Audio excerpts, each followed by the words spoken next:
The shooting all happened in this Dixie Queen parking lot in the past hour, according to a witness. Pretty active. I want to show you all the scene. Again, lots of police officers and sheriff's deputies in the street right now, trying to keep everyone safe. A much different scene from earlier where we saw protesters all on this bridge. We just got this new picture of Artavius Brown. That shooting happened on Sunday in this parking lot. You were one of the organizers for the protesters today, correct, Frank?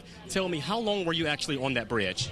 Well, we was on the bridge some hours. So here's some background now about the case. Darius Stewart was killed back on July 17th of 2015. If they out here, wherever they go, I go.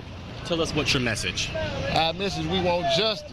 Because he was the man of that house. Thank you for talking to us. Thank you. And again, to be clear here, Connor Schilling has not been charged. Check out his two-page rap sheet. He's well known to police. What's your words to customers? Yeah, first thing I could do for the company is apologize. It turns out, I found out, there really is no clear social media policy in place. What happened in Orlando is truly a tragedy impacting people all across the country and even right here in the Mid-South. We've learned the cause of fire is a faulty cord here. Those men walked inside the store and stole several mobile devices. It's been quite a day, an emotional day, a tough day, after 9 people were killed, 6 were children. And we are still pushing police to find out what they found on Perry's phone. And court documents show Phillips is now facing a child abuse charge. At last check, he remains behind bars. Reporting live in South Memphis, Jerry Askin, WMC Action News 5. New tonight, a discrimination lawsuit filed against the Memphis Police Department by one of its own. Good evening, I'm Joe Birch. And I'm Conji Anthony. After more than a decade on the force, one officer says he's sick of being harassed for how he looks, how he worships, and most of all, who he loves. And our Jerry Askin was the first to break this unfolding story. Here's the story only on 5. I am proud to be a Memphis police officer. I do, however, want to be treated fairly on the job. Memphis police officer David Clemens says he's facing discrimination and harassment because he's gay. I believe all city employees should be treated fairly based on the quality of work and not on their sexual orientation.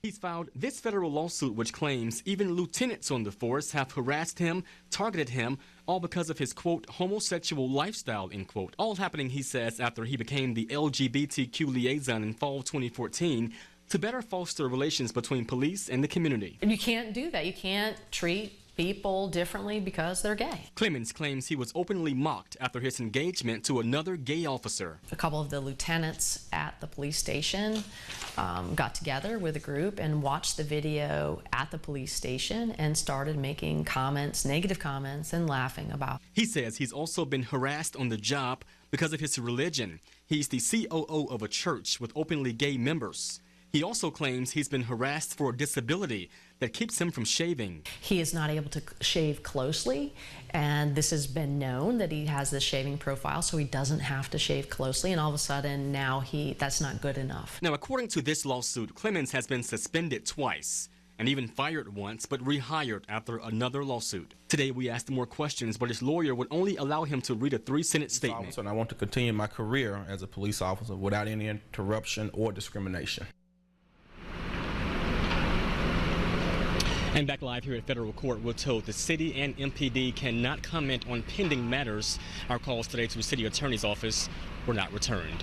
For now, we're live in downtown Memphis. Jerry Askin, WMC Action News 5. WMC Action News 5's Jerry Askin has that story from Whitehaven. Jerry?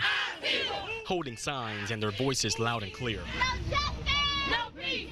I'm getting a little weary, so I want to make a stand for my children. We watched as hundreds of protesters marched for hours up and down Elvis Presley Boulevard near Graceland. Some people trying to make a statement in a part of town that brings many tourists to Graceland. Locking hands and crossing the street, they sent a strong statement. The protest even went as far to the Whitehaven Plaza, about a half-mile from Graceland. It's time. We do know several people were detained during the protest. Police were in full force, making sure everyone was safe. We want to make sure that they have a good conduit to let us hear so that we can be better, so that the city can be better. Among the crowd of protesters, the family of Darius Stewart. I'm here today to, demand justice for my nephew. Stewart, who was 19, was shot dead by a Memphis police officer last year following a traffic stop. Stewart was seen on video fighting with the officer. The officer has not been charged and has since resigned from MPD. I see signs with Derry's name on it, so they represent me. They represent the city. They represent the city and the Stewart's family. So many people now praying for justice. We begin with WMC Action News 5's Jerry Askin, who was at this very emotional vigil tonight. Jerry? And even late this hour, friends and neighbors are at this home showing support for this family after such a traumatic day. And a vigil wrapped up here in the past hour. It's been quite a day, an emotional day, a tough day. After 9 people were killed, 6 were children. A circle of family and friends. You pray for me. They prayed, held candles, and grieved.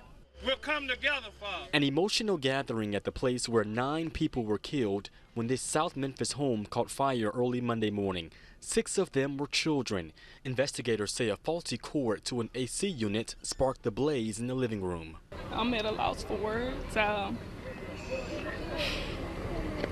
feel like it's an out-of-body experience right now. We watched all day as family and friends brought teddy bears and balloons here, all as a Memphis Fire t-shirt hangs on the front door. It's terrible. It's a harsh feeling. We also saw family outside Le Bonheur Children's Hospital praying that 8-year-old Cameron would make it. The family told me for hours the young football star was on life support and fighting for his life. Ernest Jett is the child's grandfather. We all in prayer. Like I said, God is in his hand. Meantime, Chandra Hampton lived next door and saw how the burglar bars and security door made it harder to save this family. She told me she already has made some changes at her home in case of an emergency. We went through and rekeyed every swing gate that we had. And then we taped the keys to the wall. It'll be tough for this family. Walking by faith, that's all I can say. And they're praying for peace and understanding. Well, I believe it's in the good Lord's hand, that he will make a way.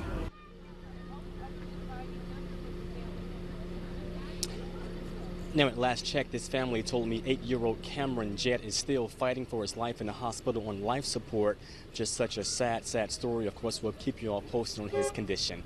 For now, we're live in South Memphis. Jerry Askin, WMC Action News 5.